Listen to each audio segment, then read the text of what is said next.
زأنوال دوية وهمام زأنوال صاما وديكام آمة كميوم يوصاهن ويوصاهكم እግዚአብሔር በፍስሐ ወበሰላም ሰላም አምላክ ያውዛልኩም ትድራሉ ለእግዚአብሔር ከመይ ትውሉ ከመይ ተምሲዩ አና አምላክ መስገን ሰላምየ ባርከስ ንለማይ ተኻነ ናይ ዓርብ ስቕለት ሒዘልኩም መጽለኹም ሃይርኩም ነጽንሑ በትሕትና ይላው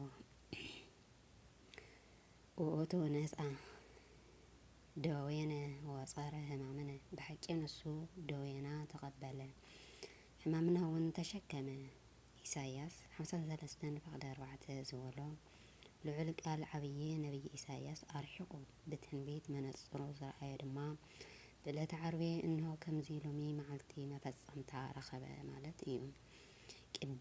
ቅዳሴ ቅዱስ ዮሐንስ አፈወርቂ ከምዚ ይብል ዝተአከብና ንሕና ዘይንመውት ዘእየመውት አምላክ ናይ እሱ ሞት ንዛረብ አለና ዘይሐምም አምላክ ናሃቱ ሕማም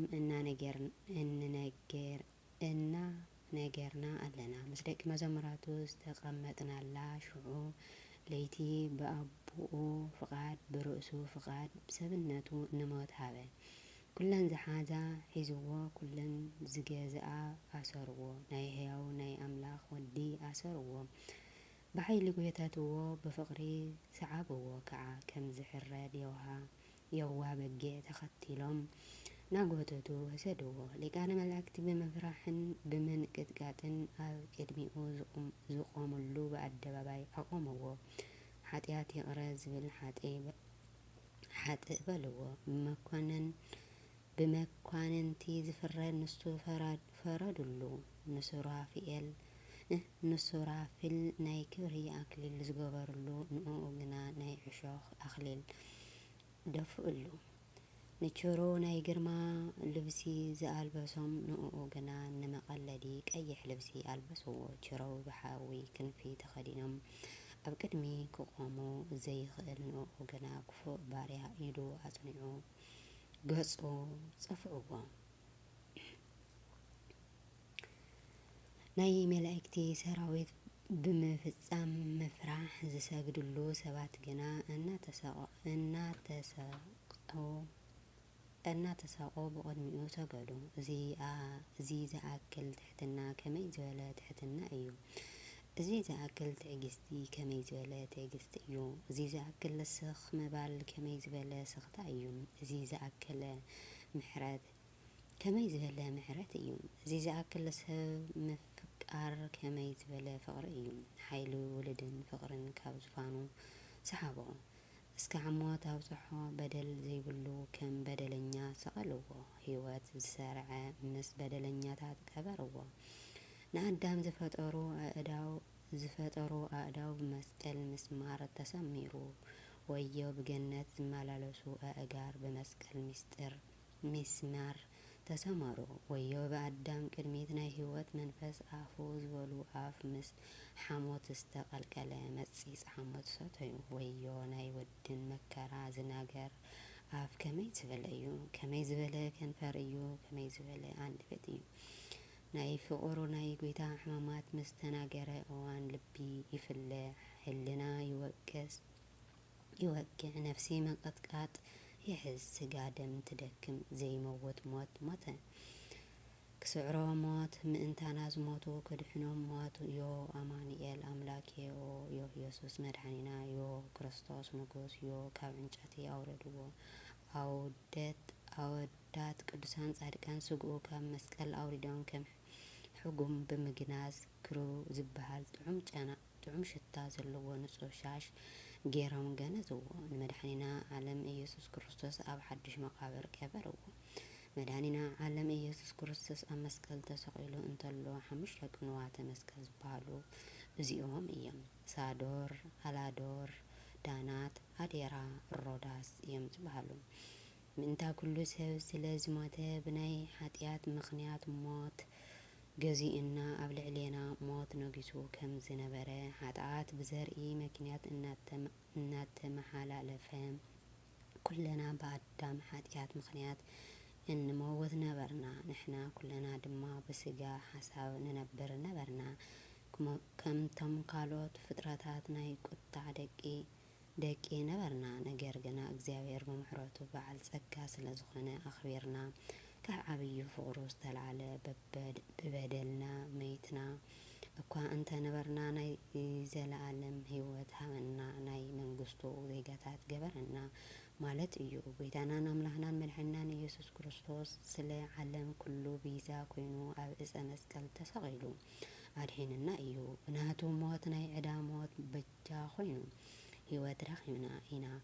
ናይ ኢየሱስ ክርስቶስ ሞት ክንሓስብ ከለና ናይ ደቂ ሰባት ናይ ሓጢኣት ጽልኢ ፈሪሱ ናይ ፍቕሪ መንገዲ ዝተመስረተሉ ዕለት እዩ።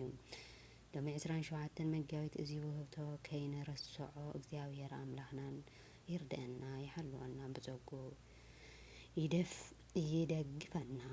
ለሃ ማርያም ማለት ናይ ኣዴና ቅድስቲ ድንግል ማርያም ብኽያት ልቃሃ ሓዘን መከራ ማለት እዩ። ብድንግልና ዝወለደቶ ናይ ፍቑር ወዳ ሞት ስቃይ መከራ ብዓይና ርእያ ንምንታይ ዘይትበኪ ብድንግልና ጠኒሰ ብድንግልና ወሊደ ዛዕብየቶ ሓደ ወዳ ከም ሰራቒ ከም ካታሪ ብመስቀል ተሰቒሉ ክመውት ክትሪኦ ከላ ንምንታይ ድንግል ማርያም ዘይተለቅስ? 9 ወርሒ 5 መዓልትን ብማህፀን ዘይወሰን ኣምላኽ ዝወሰነቶ ናይ ፍቑር ወዳ ሞት ርእያ ድንግል ማርያም ንምንታይ ዘይተለቅስ? ናይ ድንግልቱ ጸባ ኣጥቢባ ዘዕብየቶ ፍቑር ወዳ ሞተ ክፈርዶ ከሎ ድንግል ማርያም ንምንታይ ዘይተለቅስ? ብስደት ካብ ሃገር ናብ ሃገር ዓሊላ ዕልል ዝበለትሉ ናይ ግብፂ በረኻ መከራን ጥሜትን ጻመን ናይ ቀትሪ ፀሓይ ዋዒ ናይ ለይቲ ወርቂ ቁሪ ምእንታ ወዳ ክትብል ከርተ ዝበለትሉ ወዳ ብሞት ክትስእኖ ከላ ድንግል ማርያም ንምንታይ ዘይተለቅስ? ራሄል ስለ ደቃ እንተ ኣለቀሰት እኳ ድንግል ማርያም ስለ ፍቑር ወዳ ሞት ንምንታይ ዘይትበኪ? ራሄል ካብ ሓደ ቦታ ናብ ሓደ ቦታ ሒዛ ዘይተሰደደት ብደቃ ሞት ዘለቀሰት ድንግል ማርያም ንፍቑር ወዳ ሒዛ ብስደት ብበረኻ ብጻምእ ብጥሜትን መከራን ክኢላ ዝተሰደደት ንወዳ ክትብል እያ ዝነበረ እሞ ብዕለተ ዓርቢ ተሰቒሉ ክመውት ክትርኢ ከላ ንምንታይ ዘይትበኪ? ራሄል ናይ ደቃ መቃብሮም ዘይረእየት ዝበኸየት ድንግል ማርያም ዝሓመመ ወዳ መቃብራ እናርአየት ንምንታይ ዘየልቀሰት? ናይ 12 ነገደ እስራኤል ኣቦ ዝኾነ ሽማግለ ያዕቆብ ስለ ወዱ ክብል ዓይኑ እስካብ ዝዓውር ዘልቀሰ ያዕቆብ ድንግል ማርያም ስለ ወዳ ሞት ንምንታይ ዘይተለቅስ? ያዕቆብ ወዲ ዮሴፍ ክኣስርዎ ከለዉ ኣይረአየን። ድንግል ማርያም ግና ፍቑር ወደይ ኣብ ልዕሊ መስቀል ተሰቒሉ ተኣሲሩ ብመስማር ተሰሚሩ ክትርኢ ከላ ንምንታይ ዘይትበኪ? ያዕቆብ ንወዱ ናብ ጉድጓድ ክደርብይዎ ከለዉ ኣይረአየን። ድንግል ማርያም ግና ብኣይሁድ ሕሱም ጭካነ ፍቑር ወዳ ተሰቒሉ ርአየቶ ኣላ ንምንታይ ዘይተለቅስ? ያዕቆብ ንዮሴፍ ወዲ ክዳኑ ክገፍዎ ቀንጢቶም ክሸጥዎ ከለዉ ኣይረአየን። ድንግል ማርያም ግን ንፍቑር ወዳ ይሁድ 30 ቅርሺ ክሸጡን ናብ ሊቀ ካህናት ቀያፍ ከይዱ ተማኺሩ ብምስማዕ ሕማም ኣሕሊፎም ዝሃብዎ ሪኣ ኣላ ንምንታይ ዘይትበኪ? ያዕቆብ ብወዱ ድማ ዘይኮነ ብናይ በጊዕ ደም ርእዩ እዩ ዘለቅስ። ድንግል ማርያም ግና ናይ ኣይሁድ ክፍኣት ኣብ መስቀል ተሰቒሎም ደሙ ናብ ምድሪ እናዋሕዘ ክፈስስ ከሎ ስለ ዝረኣየት ንምንታይ ዘይተለቅስ? ድንግል ማርያም ስለ ሓደ ወዳ ብድንግልና ዝወለደቶ መከራን ግፍዕን ሞትን ክበጽሖ ከሎ ንምንታይ ዘይተለቅስ? ኣብ መስቀል ኮይኑ ዝሳቐ ወዳ እናረአየት ብብኽያት ምልቃስ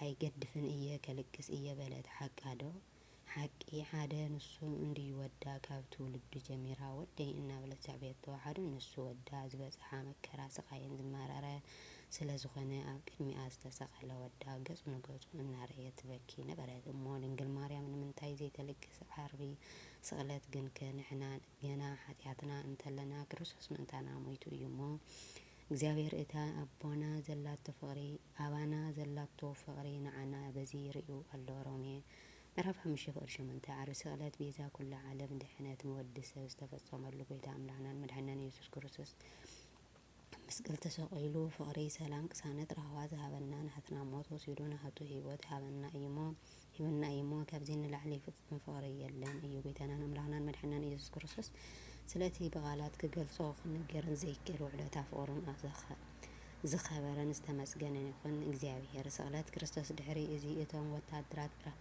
ጲላጦስ ንኢየሱስ ናብ ቤተ መቅደስ ወሲዶም ነቲ ሰራዊት ብምሉእ ናብኡ ኣከብዎ። ክዳኑ ቀንጢጦም ከዓ ቀይሕ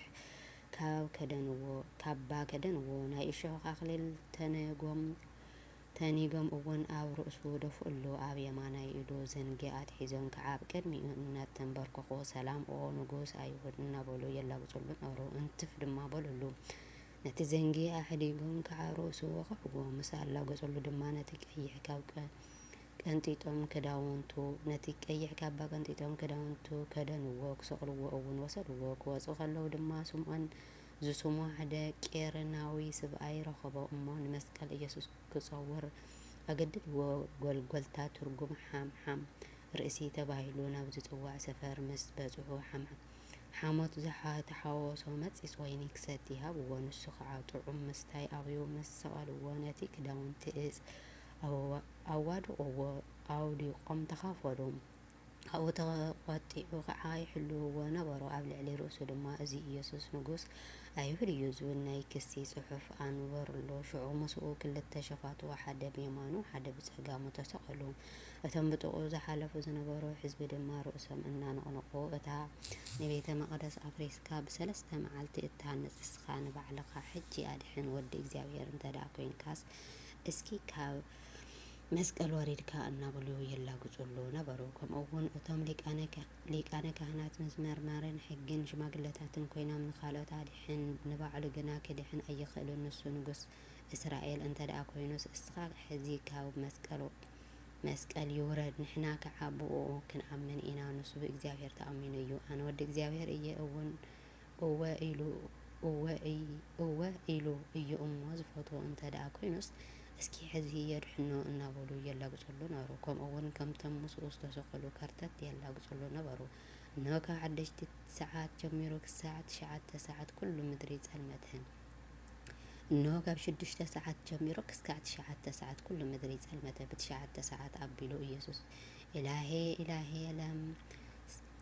ላም ሳበቂትኒ እናበለ ዓው ኢሉ ድምፂ ሰምዑ። እዚ ከዓ ኣምላኸይ ኣምላኸይ ንምንታይ ሓዲግካኒ ማለት እዩ። ገሊኣቶም ከምቶም ኣብኡ ቀይሞም ዝነበሩ ሰባት ነዚ ምስ ሰምዑ እዚስ ንኤልያስ እዩ ዝጽውዕ ዘሎ፣ ኤልያስ መጺኡ እንተ ኣድሒንዎ እንረኣዮ በሉ። ሽዑ ሓደ ካብኣቶም ጎይታ ሰፈነግ ወሲዱ መጺኡ መሊኡ ብዘንጊ ገይሩ ከስትዮ ኣቕረበሉ። ገሊኣቶም ግና ሕደግዎ ኤልያስ መጺኡ ዘድሕኖ እንተኾይኑ ክንርኢ ኢና በሉ። ኢየሱስ ደጊሙ ዓው ኢሉ ድምፂ ኣስምዐ፣ ነፍሱ ድማ ወጸት። እንሆ ከዓ መጋረጃ ቤተ መቕደስ ካብ ላዕሊ ክሳብ ታሕቲ ኣብ ክልተ ተቐደደ።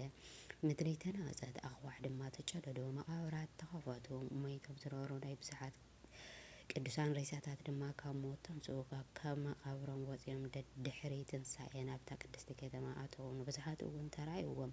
እቲ ሓለቓ ሚእቲ እቶም ንኢየሱስ ክሕልውዎም ምስኡ ዝነበሩ ከዓ ነቶም ምንዋፅ ምድሪ ነቲ ዝኾነ ነገራት ሪኦም እዚስ ናይ ብሓቂ ወዲ እግዚኣብሔር እዩ እናበሉ የመና ፈርሑ። ኣብኡ ከዓ ንኢየሱስ እናገለገልኡ ዝነበራ ኣንስቲ ካብ ገሊላ ጀሚረን ዝተላእኻ ብዙሓት ኣንስቲ ብርሑቕ ይረአያ ነበራ። ካብኣቶም ማርያም መግደላዊት፣ ማርያም እኖ ያዕቆብን ዮሃንስን እኖ ደቂ ዘብዴዎስን ብሓባር ነበራ ማለት እዩ። ማቴዎስ ምዕራፍ 27 ካብ 27 ክሳብ 56 ጎይታናን መድሓኒትናን ኢየሱስ ክርስቶስ ንዓና ኢሉ ህይወት ዋጋ ዝኸፈለ ክብርን ምስጋናን ኣምልኾን ውዳሴን ንፈጣሪ ዓለም ይኹን። ርሑስ በዓል ትንሣኤ ይኹነልና።